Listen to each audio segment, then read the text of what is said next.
হাত পা ও কোমরে ইট বাঁধা অবস্থায় সন্দেশখালীর নেজর থানা এলাকার পুকুরে আদিবাসী ছাত্রীর দেহ উদ্ধারের ঘটনায় চাঞ্চল্য ছড়িয়েছে। পুলিশ সূত্রে খবর, মৃত ছাত্রী শর্মা মুন্ডা। জানা যাচ্ছে, শনিবার ভোরে কয়েকজন প্রাতঃভ্রমণকারী এলাকার পুকুরে একটি দেহ ভাসতে দেখেন। তারা আশেপাশের লোকজনকে ডাকাডাকিও করেন। খবর যায় থানাতেও। পুলিশ গিয়ে পুকুর থেকে দেহ উদ্ধার করে ময়না তদন্তের জন্য পাঠিয়েছে। স্থানীয় সূত্রে খবর, কয়েকদিন ধরেই নিখোঁজ ছিলেন ওই ছাত্রী। ইতিমধ্যে দেহ চিহ্নিত করেছে পরিবার। তাদের অভিযোগ, ধর্ষণ করে খুন করা হয়েছে মেয়েকে। ঘটনার তদন্ত শুরু করেছে পুলিশ। স্থানীয় সূত্রে খবর যে আদিবাসী ছাত্রের দেহ উদ্ধার হয়েছে 4 ডিসেম্বর থেকে তিনি নিখোঁজ ছিলেন। নেজর থানায় নিখোঁজ ডায়েরি করেছিল পরিবার।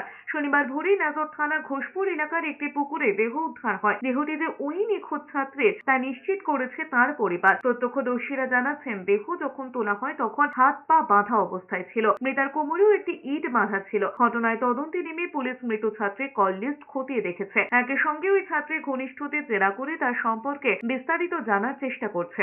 ওই বডিটা পড়ে আছে পুরো, মানে যেভাবে বাঁধা ছিল, মানে হাত পা বাঁধা ছিল। স্যাররা যখন আসলো এসে বডি তুলে দেখে হাত পা বাঁধা আছে। মনে হচ্ছে যে এ তো মার্ডার কেস ছাড়া অন্য কিছু না।